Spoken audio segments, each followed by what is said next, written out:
Bem-vindos a mais um podcast da Rede Energia, sua escola prática para o mercado. Eu sou Fabiola Sena, uma das hosts desse podcast e cofundadora da Rede Energia. Hoje nós vamos conversar sobre os desafios regulatórios e de mercado da indústria de energia eólica com a Elbia Ganum, super conhecida do nosso setor, que é a presidente da Abeólica. Lembrando que se você tem interesse nesse tema, a Rede tem uma seleção de conteúdos exclusivos onde você encontra masterclass, podcasts e artigos sobre geração centralizada. E o link para acessar essa trilha a gente vai deixar aqui na descrição do episódio. Lembrando que essa trilha é exclusiva para os nossos assinantes. E antes de passar a palavra para a Elbe se apresentar, eu vou passar algumas informações sobre a nossa escola. A Rede Energia é a escola de formação contínua para carreiras que precisam compreender tudo sobre negócios, mercado e regulação, os segmentos de geração, comercialização, transmissão, distribuição e transição energética. A Rede possui 3 produtos de capacitação: cursos in company, cursos avulsos com experts no mercado e a assinatura anual, nossa principal capacitação. Te convidamos a seguir a Rede Energia na sua plataforma de podcast favorita e também no Instagram, LinkedIn e Telegram para acompanhar todo o nosso conteúdo gratuito. Tudo isso você encontra no site da Rede, redenergia.net. E depois desse pequeno comercial, Elbia, por favor, se apresente e na sequência a gente já começa o nosso bate-papo. Fabiola, muito obrigada pelo convite. Eu estou muito feliz de finalmente estar gravando alguma coisa com você. A gente tentou faz tempo. Como você disse, eu sou Elbia Ganum, já estou há muito tempo no setor. Aliás, em maio eu vou fazer 25 anos de carreira na indústria de energia. Eu sei que nós somos contemporâneas e estou na Abeólica já há 14 anos. Nos últimos 5 anos, venho trabalhando muito também com o tema de mudanças climáticas e transição energética, e sou também vice-presidente do Conselho Global de Energia Eólica. Obrigada pelo convite. A gente que agradece, Elbia. É sempre um desafio conseguir uma vaguinha aí na agenda da Elbia, mas a Elbia é muito querida aqui e sempre dá um jeito, mas finalmente a gente conseguiu esse espaço. Elbia, eu quero começar explorando melhor um tema que está super quente no momento, que é o tema do curtailment, os cortes de geração. Você pode dar uma visão geral sobre o tamanho desse problema para os geradores eólicos e quais têm sido as medidas para mitigar esse impacto? Se você puder falar um pouquinho das soluções, das medidas aí que estão em curso do ponto de vista operativo, regulatório e também de mercado. Ótimo, Fabiola. Realmente este é o tema que eu durmo e acordo com ele.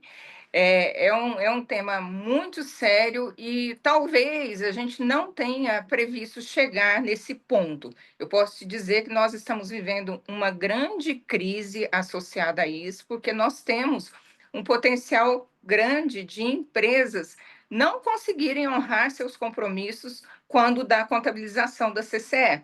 Então, às vezes, a gente fica falando de curtailment, de corte, que isso é ruim, que é difícil, mas as pessoas não têm dimensão, e mesmo as instituições envolvidas, da gravidade, da profundidade do problema, principalmente na capacidade das empresas de honrarem com seus compromissos. Então, isso é uma questão de curto prazo. Nós vimos que foi criado um GT do MME, uma iniciativa muito boa, mas tem sim a preocupação de trazer uma solução que tem que ser imediata, pelo menos para aquilo que nós chamamos de passado. O passado é principalmente os anos de 2023 e 2024, em que essa conta para os geradores eólicos está em torno de 2 bilhões de reais. Então, esse passado é que está nos deixando assim muito atormentados e muitos geradores com muita dificuldade.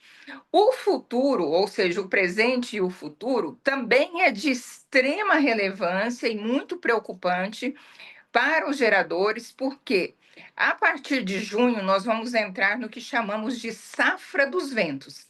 E na safra dos ventos a gente vai gerar muito mais do que a média. Tem dia que a gente gera, certas regiões, nós chegamos a gerar 80% de fator de capacidade. Então, isso é muito alto. E essa geração, se ela não encontrar uma transmissão disponível ou uma demanda disponível, uma condição operativa disponível, ela vai estar, de novo, sujeita aos chamados cortes de geração, muito conhecido por curtailment. Então, o quadro é muito grave, e agora nós entendemos também que é um problema de altíssima complexidade. Um problema de altíssima complexidade vai exigir uma solução também complexa, né? Então, não tem solução fácil para isso. Há muito nós estamos trabalhando nessa solução. A primeira coisa que nós fizemos lá em 2023 foi ir para a justiça. Por que que nós fomos para a justiça? Por que que nós judicializamos o curtailment? Porque a resolução da ANEEL de 2022, que é a resolução 1030, que trata dos ressarcimentos associados a constraint off ou curtailment, que aqui é praticamente a mesma coisa, ela não nos atendeu nos fatores que nós consideramos de cortes passíveis a ressarcimento.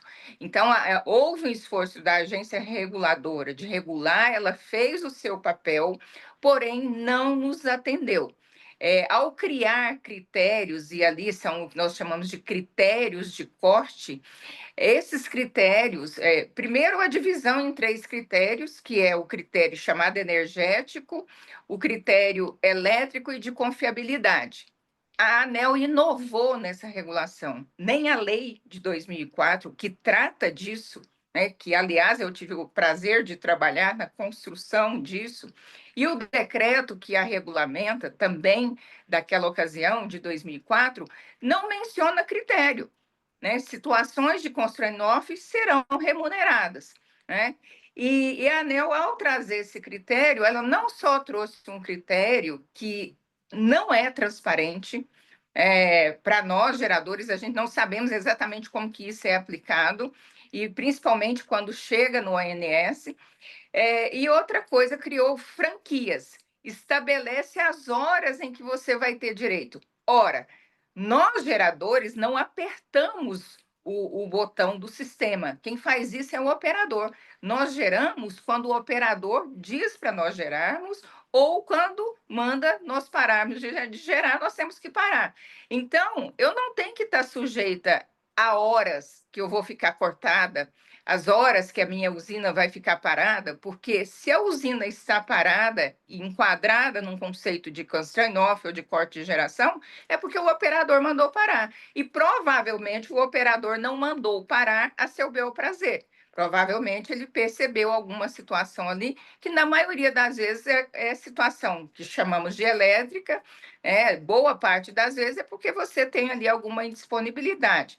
Então, o nosso ponto é que, sim, o sistema elétrico brasileiro, ele escolheu esse caminho de ser um sistema interligado em que os geradores são responsáveis por gerar e o operador operar. E os custos associados a essa geração e a essa operação serão pagos pelo sistema. Então, nós entendemos que numa situação de constraint off, o sistema precisa pagar. Então, a discussão está em torno disso, isso está no judiciário, então a gente tem uma ação judicial, inclusive tivemos uma liminar, essa liminar foi suspensa recentemente, estamos lá para restabelecer, e sempre há uma discussão judicial. Mas, paralelo a isso, nós estamos conversando muito com a ONS, estamos evoluindo em muitas questões técnicas, nós estamos vendo que o ONS, dentro do seu escopo de atuação, daquilo que a regulação permite, tem feito um esforço muito grande. Nós estamos conversando com a ANEEL, e com a ANEEL é muito importante a gente chegar à conclusão do que vem a ser, já que há essa classificação energética de confiabilidade, o que vem a ser efetivamente o que é energética, o que é confiabilidade, o que é elétrica. Por exemplo, um atraso em linha de transmissão não é responsabilidade do gerador. Então, tem que estar classificado da maneira adequada, e é um problema de classificação. Então, nós estamos conversando com a ANEEL para evoluir, que está dentro do conceito da resolução.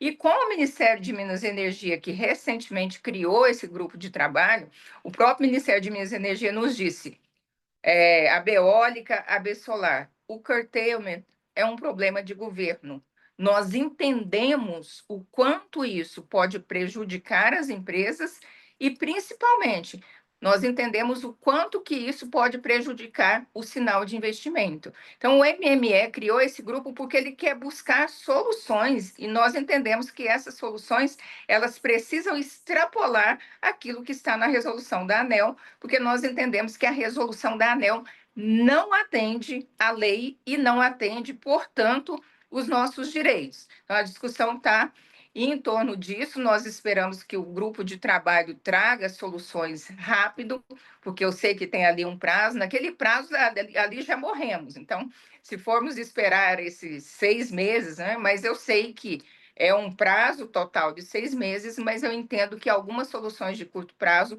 possam ser construídas e aí sim que os agentes sejam ressarcidos. Há uma outra discussão nisso, Fabíola, e nós não podemos deixar de fazê-la, é que 20 anos depois, o setor elétrico se tornou outro. A configuração da oferta da matriz elétrica é outra. E nós temos hoje um grande papel das fontes variáveis, que é a energia eólica e a solar de grande escala, e nós temos um forte papel da geração distribuída, e nós temos um bico de pato, né, que é aquele conceito em que você gera muito num determinado período do dia e gera zero no outro, e isso atrapalha muito a operação do sistema, e isso traz mais custos para o sistema. Nós não duvidamos de que esses custos sejam cobrados, mas eles precisam ser regulamentados, da regulação que está hoje, da lei que existe, do decreto que existe, isso não está sendo tratado. Então, é muito importante que se olhe para essa nova configuração do sistema e traga soluções, mas essas soluções serão, como nós costumamos dizer, para frentemente, porque atualmente, do jeito que está, o nosso direito está garantido em lei e nós estamos brigando sim por esse direito. Você deu um panorama bem completo. Eu queria pegar um gancho do que você falou sobre, você falou do corte energético, né, que falta demanda, né?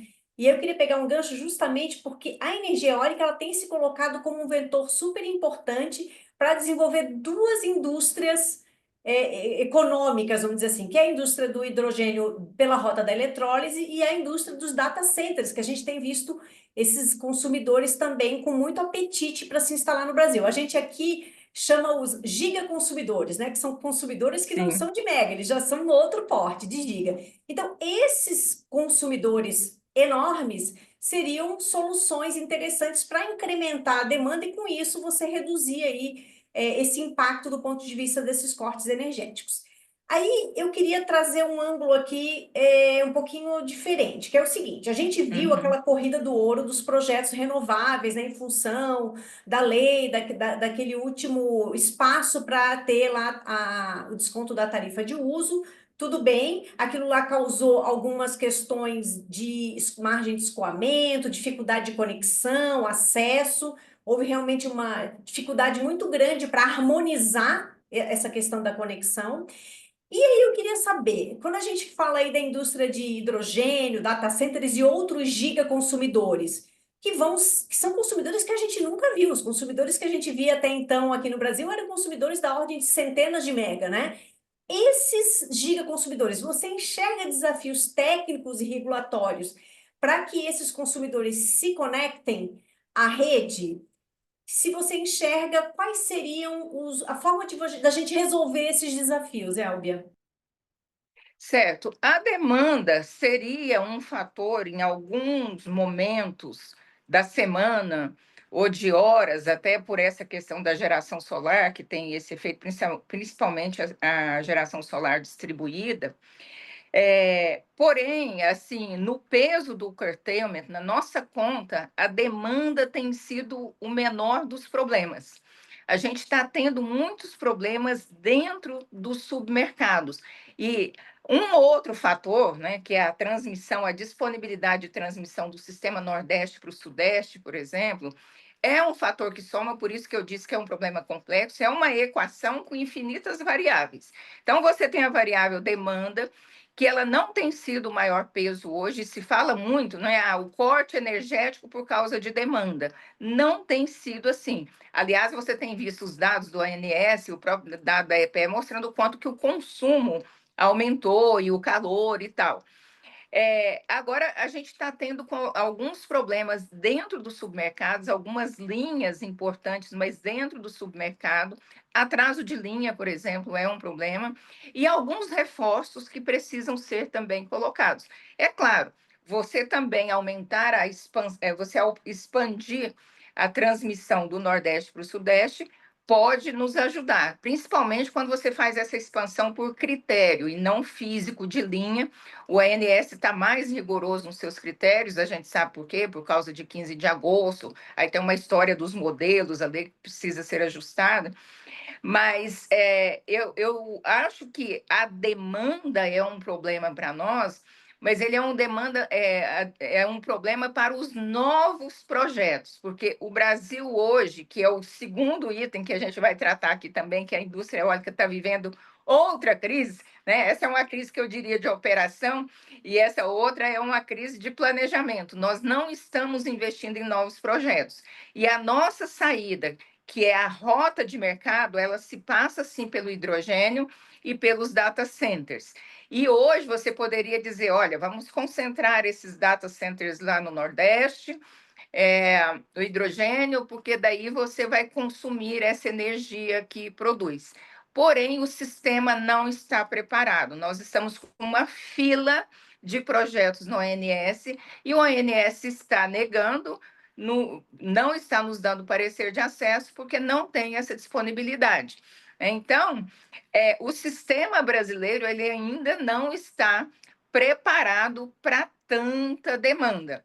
Mas é um outro problema que a gente está discutindo, porque, ora, eu tenho uma crise de operação que é curtailment, que um pouco de demanda pode ajudar, mas não é o grande ponto, mas eu tenho uma crise muito maior, que é a crise da indústria eólica, que o hidrogênio pode ajudar e que o data center pode ajudar, só que a gente precisa de uma estrutura para isso, e hoje essa estrutura não está pronta. Os estudos da EPE estão mostrando disponibilidade em 2032, até lá enterra tudo, não dá, né? Não tem como.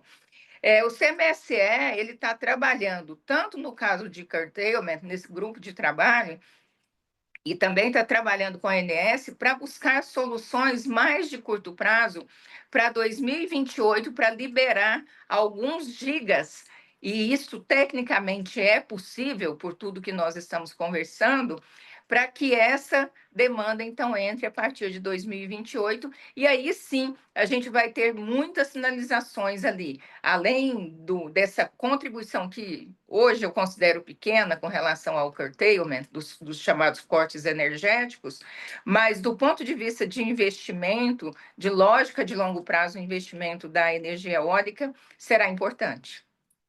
É interessante isso que você está falando, são crises dentro de crises, desafios de longo prazo, mas que têm reverberações de curto prazo, ou seja, realmente é um problema extremamente complexo. E ainda falando de desafio, Elba, eu queria pegar o gancho de novo, né? Que a gente falou em hidrogênio, quando a gente pensa em hidrogênio, muitas vezes vem na cabeça a eólica offshore. E eu queria perguntar para você quais são os desafios para que a energia eólica offshore realmente aconteça aqui no país. Se você puder falar um pouquinho para mim, que é um dos desafios mais críticos, pelo menos parece ser, né? Como a gente garante compradores, né, de PPA, compradores de energia para esses parques que você mesmo uma vez eu vi você falar que é um animal muito grande, né? A energia eólica offshore, ela não é a mesma, não são megas, né? São gigas. Então, como que a gente concilia tudo isso, Elbia?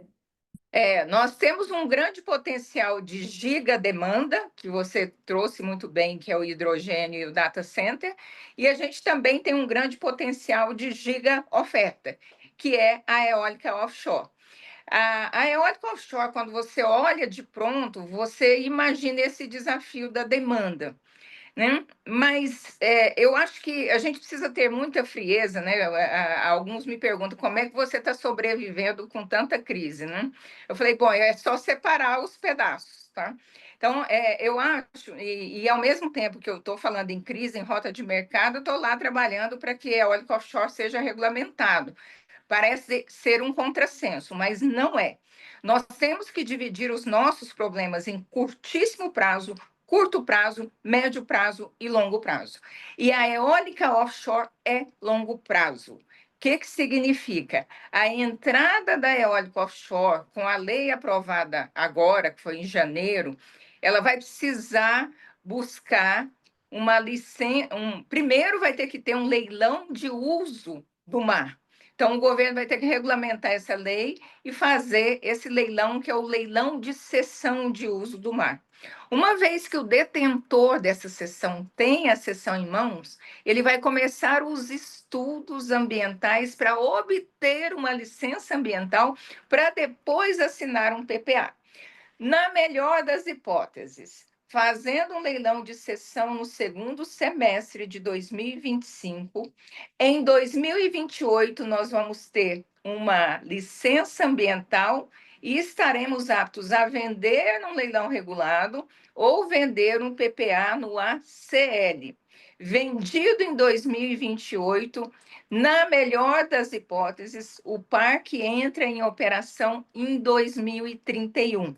Então, veja que isso já está lá na frente. Então, quando você coloca um cenário de 2028, você já está num outro Brasil, num país em que tem uma demanda maior por energia, que já tenha construído a sua rota de mercado através de descarbonização da economia, cita-se o PL de mercado de carbono, através de power shoring, que é atraindo empresas intensivas em energia para o Brasil, exemplo, data center, mas não fica só nela, tá? Você pode atrair outras empresas, outras indústrias para cá. A geopolítica está sinalizando para isso, principalmente com Trump effects e recentemente também a Alemanha.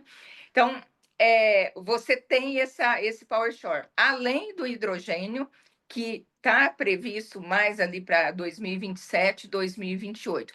Então, você vai estar num outro país, num outro Brasil, em que você vai ter, sim, uma rota de mercado se acontecer tudo o que a gente está prevendo, e não só isso, se acontecer tudo aquilo que a gente está trabalhando para.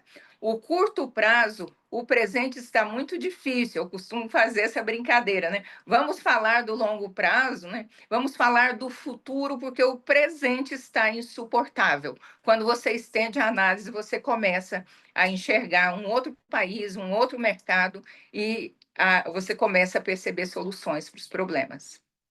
Elber, quando a gente olha um pouquinho no retrovisor, né? Eu lembro ali na década mais ou menos de 2010 a 20, você até vai saber com mais precisão do que eu, claro, né? Mas a gente assistiu, né, o setor eólico brasileiro passar por um período de grande pujança, né? A gente viu vários fabricantes se instalarem no Brasil, fabricante de pás, cadeia de serviços também, né? Então houve assim um grande desenvolvimento de todo esse aparato dessa cadeia, né, para o setor eólico. Mais recentemente, assim, nesses últimos 5 anos, a gente tem visto aí algumas indústrias decidindo se recolher do país, enfim. Aí eu queria saber de você, você que é uma grande economista, né? Então eu queria te ouvir aí até do ângulo mais macro, né? O que precisa mudar no cenário econômico e de mercado para que essa indústria, né, toda essa indústria de fornecedores, sobretudo, brilhe novamente no país? Você enxerga novas oportunidades, tem um contexto aí de juros altos, o que precisaria, quais os astros precisariam se alinhar, Elber, para a gente ver de novo essa disposição dessa indústria para se colocar aqui no país? Nos últimos 2, 3 dias, eu tive uma reflexão interessante. O alinhamento de astros para a indústria de energia eólica brasileira, ele aconteceu ali em torno de 2009 e 2010. Foi justamente no período em que as consequências da crise da economia americana, que foi em 2008, do subprime, ela veio para a Europa, principalmente. Naquela ocasião, a Europa reduziu muito os investimentos em energia renovável. E vamos lembrar que foi a Europa que começou com essa história, com essa política de renováveis, subsídios para a energia eólica, que criou lá o conceito de feed-in tariff e tal. Naquele momento, como havia uma crise muito forte, a Europa reduziu seus investimentos. E aí, essa indústria de renováveis que já tinha se formado no mundo, e aí tinham fabricantes europeus, americanos e alguns nascedouros na China, né, de investidores, essa indústria ela não tinha para onde ir. E aí ela tinha basicamente dois mercados, três no máximo. América Latina com destaque para o Brasil, China e Índia. E foi justamente ali que a gente cresceu, que a gente construiu uma indústria, que a gente atraiu esses investidores. Porque, ao contrário do resto do mundo, o Brasil estava crescendo em demanda por energia, e o Brasil, em geral, cresce em demanda por energia, ao contrário de muitas economias desenvolvidas. E naquela oportunidade, nós realizamos o primeiro leilão, que foi em 2009, leilão de reserva, e vários leilões subsequentes, e criamos uma regra de conteúdo nacional para atrair a indústria para cá, que hoje é 80% nacionalizada. Então, o alinhamento aconteceu ali. E foi um crescimento crescente, um crescimento exponencial que durou fortemente até dezembro de 2023. Dezembro de 2023, o Brasil bateu recorde de instalação eólica. Instalamos 4,8 gigawatts, e foi o mesmo ano que o mundo também bateu recorde de instalação eólica. E aí, em 2024, você vai perceber que o Brasil instalou 3,3 gigawatts e 2025 menos ainda. Por quê? Porque aconteceu a inflexão. Uma crise que já estava se avizinhando lá em 2022, porque essa indústria é uma indústria de 2 anos. Não contratei aqui, vou perceber a consequência 2 anos depois, 2 a 3 anos depois. Então, a gente teve esse alinhamento de planetas, um crescimento exponencial, virtuoso, maravilhoso, e aí em 2022 a coisa começou a ficar ruim, ficar difícil, porque PLD muito baixo, hidrologia alta, entrada muito forte da GD distribuída, e a consequência do não crescimento da economia brasileira, que durou quase 10 anos de não crescimento. Então, essa é a causa da crise que a gente está vendo hoje. E aí, como é que nós percebemos uma saída e como é que a gente percebe uma oportunidade? O mundo, de novo, está vivendo uma crise. Há um retrocesso enorme nos Estados Unidos, não preciso nem explicar. Então, os Estados Unidos não estão dando sinal de investimentos. A Europa está com dificuldade, e a Alemanha, que era o país que puxava esse carro de investimento em renováveis, agora está lá com um comportamento ali muito na linha do Trump, não igual, mas naquela linha. Então, sobraram os outros mercados. Quem? A China, que é hoje a líder global em renováveis, tanto da fabricação, quanto da instalação, quanto do consumo, né? Em montantes, em gigawatts, quando você coloca. E aí, países como o Brasil e alguns na América Latina, na Austrália. Então, de novo, nós estamos diante de uma oportunidade. Agora, como é que nós vamos transformar essa oportunidade em realidade? Aí o Brasil precisa fazer uns ajustes dentro de casa. A questão macroeconômica pesa, o juro está muito alto mesmo, mas o Brasil é um país de juro alto, né? Agora, o que pesa mais é o fato da demanda não estar crescendo. O maior problema hoje do meu investidor de médio e longo prazo, porque curtailment é o grande problema, é o inferno astral, né? O maior problema é não ter perspectiva de demanda. Então, o Brasil precisa criar esse ambiente de perspectiva de demanda. E essa demanda, ela não virá mais só de um natural crescimento econômico. Ela virá de política industrial, ela virá de políticas que vão enxergar toda essa oportunidade que eu destaquei aqui, na descarbonização da economia, no power shoring, na atratividade de data centers. Então, nós precisamos imediatamente dar um sinal de investimento para o mundo. E como eu vou fazer isso? Bom, eu preciso ter infraestrutura de transmissão, eu preciso ter conexão, então preciso logo resolver, né? E preciso outras coisas mesmo de retomada de crescimento econômico. As leis principais que o Brasil precisava aprovar para entrar nessa lógica, que é a lógica importante de retomada econômica mais uma demanda agregada muito maior, elas foram aprovadas todas em 2024. Então, nesse aspecto, o Brasil fez a lição de casa. Agora, a gente tem que fazer a lição de casa, e cabe ao Poder Executivo, porque estava no Legislativo, é a regulamentação de tudo isso e fazer alguns ajustes, e o próprio setor elétrico está precisando de ajustes. Eu vejo que há uma saída, e vou te dizer, é uma saída virtuosa. De novo, o Brasil pode realmente obter um alinhamento de planetas e trazer um crescimento sustentável e sustentado no longo prazo para a indústria de renováveis, não só para a eólica. Que legal, Elber, é bom ouvir aí as perspectivas positivas e eu costumo dizer, né, que o capital ele sempre vai procurar o caminho de menor fricção e que você está falando que há muita fricção lá fora, né, nesses outros países. Então, a gente pode oferecer um caminho de um pouco menor fricção, porque a gente tem um cenário aí que está se apresentando do ponto de vista estrutural, pelo menos das leis bem colocadas, né? Temos que resolver, claro, não adianta a gente dizer que vai resolver o problema daqui a 5 anos, se na semana que vem a gente não tem, né, caixa para sobreviver. Então, acho que você colocou também bem claro aqui para a gente essa separação, né, dos problemas de curto prazo, curtíssimo prazo, foi uma aula aí para a gente, muito legal. Agora, Elber, eu queria, como última pergunta, explorar um pouquinho de uma coisa que eu acho muito bacana toda vez que eu assisto eu tenho até um vídeo que eu sempre coloco para os meus alunos do MBA, que mostra o impacto, né, da energia eólica nas comunidades, o quanto realmente houve um crescimento, o quanto que houve um desenvolvimento, né? E daí eu queria, se você que está dentro da associação, que você que vive isso no dia a dia, eu sei que vocês têm muitos estudos também, tanto dos impactos sociais, ambientais, conta um pouquinho para a gente, né? Esses projetos sociais, algum que tenha se destacado, algo que você possa contar para a gente, como que os projetos eólicos, né, eles realmente trazem esses benefícios que muitas vezes você não capta numa TIR, num VPL, né? Mas quando você vai lá na comunidade, você consegue perceber o quanto que você consegue desenvolver. Se você puder falar um pouquinho sobre esses impactos sociais para a gente, seria bem legal. Então, Fabíola, isso realmente é sensacional. E eu me lembro, a primeira vez que eu pisei num parque eólico foi lá no Nordeste, né? E num parque eólico que eu percebi esses efeitos socioeconômicos, que nós economistas chamamos de efeitos multiplicadores da economia, né?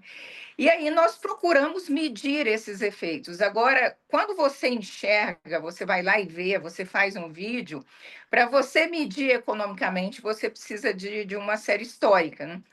E nós conseguimos fazer uma série histórica e publicar os primeiros estudos depois de 2022, 2023.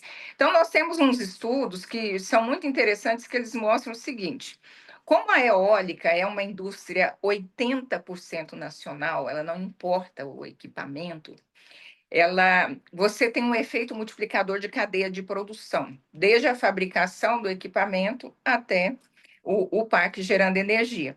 E esse efeito é da ordem de 3. A cada R$ 1 que nós investimos em energia eólica no Brasil, nós devolvemos R$ 2,9 para a economia em termos de PIB.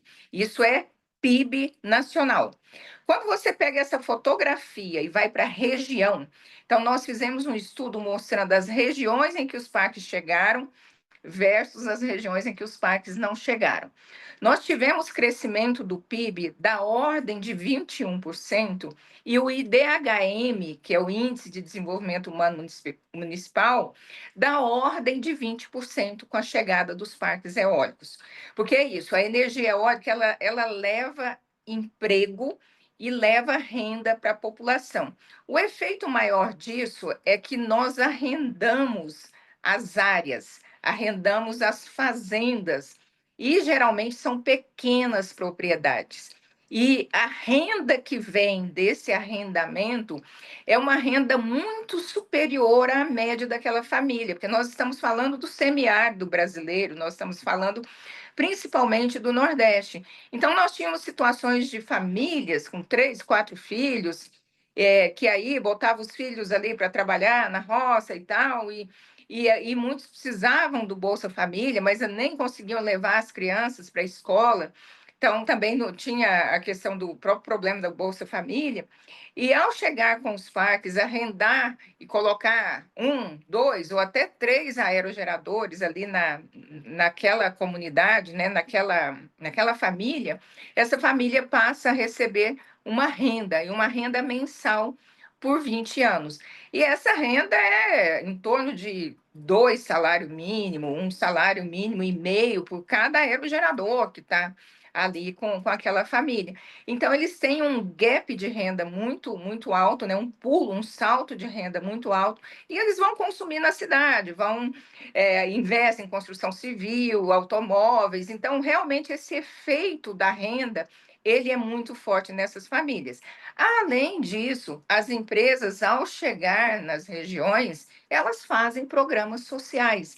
A licença ambiental estabelece algumas regras de como chegar nessas regiões e alguns benefícios, e elas também voluntariamente investem naquelas regiões. Então, fazem programas de agricultura familiar, e aí traz ali ajuda, no caso da água, principalmente, a água é o problema mais sério. Então, acesso à água limpa, e escolas, hospitais. Então, tem uma série de benefícios que as empresas levam para a região e para a comunidade, e isso acaba tendo um impacto muito forte no próprio IDHM daquela comunidade. Muito legal, Elbia. Nossa, muito legal. Eu vou pedir para a Rebeca deixar aqui o link para a gente desse vídeo, que também traz essa questão da dessalinização da água, que você comentou realmente. Às vezes eles tinham que andar 10 quilômetros para pegar água, e você colocar um dessalinizador ali na comunidade é uma mudança, assim, brutal, né? Às vezes uma coisa básica que a gente sequer aqui nas cidades imagina que é uma questão, né? Então, vou deixar também o link. É uma reportagem antiga e do Globo Rural até, mas eu vou deixar porque eu acho que vale a pena para quem às vezes não tem noção, né, do impacto, o quanto que realmente acrescenta para as comunidades. Elbia, o nosso bate-papo chegou ao fim. Tem uma hora que tem que terminar. Queria te Mas passou agradecer. tão rápido. Passou muito rápido, a gente tem que marcar mais vezes, viu? Queria te agradecer demais. A escola está sempre de portas abertas para você, né? A gente adora te ouvir, a gente te acompanha aí em todos os lugares, webinar, quando você está falando, quando você vai para a COP, a gente está sempre vendo onde é que você está, a gente fica stalkeando a Elba, o que que ela está fazendo aí, que é sempre legal saber. E quem puder aqui te acompanhar, você recomenda algum lugar no LinkedIn você costuma usar a fazer as publicações, ou o próprio podcast Cabeça de Vento? Fala aí, dá umas dicas aí para quem quiser acompanhar a Beólica e a Elbia, como que faz? Sim, você pode acompanhar a Beólica e a Elbia no LinkedIn, a gente tem postagens diárias.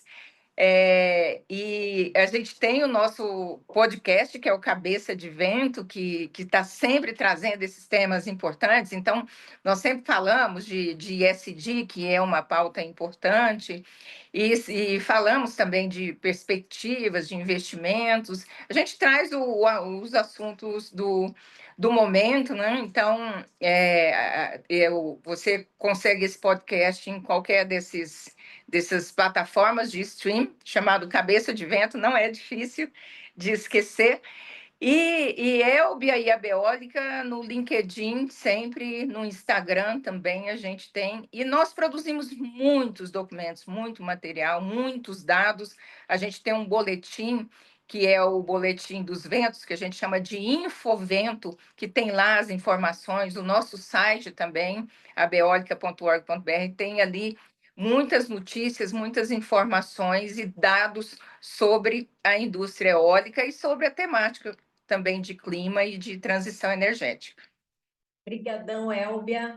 A gente espera para a próxima. E antes de me despedir, vou deixar aquele recadinho. Se você gostou desse episódio, não deixe de ouvir os outros. E para deixar as sócias da Rede Energia Feliz, deixa aqui o seu joinha, 5 estrelas, aqui no nosso podcast. E até a próxima!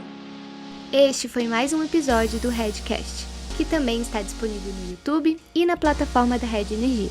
Acompanhe o Redcast na sua plataforma favorita e receba uma notificação sempre que adicionarmos um novo episódio. Se você gostou desse episódio, não esqueça de compartilhar e deixar um comentário ou avaliação. Até a próxima!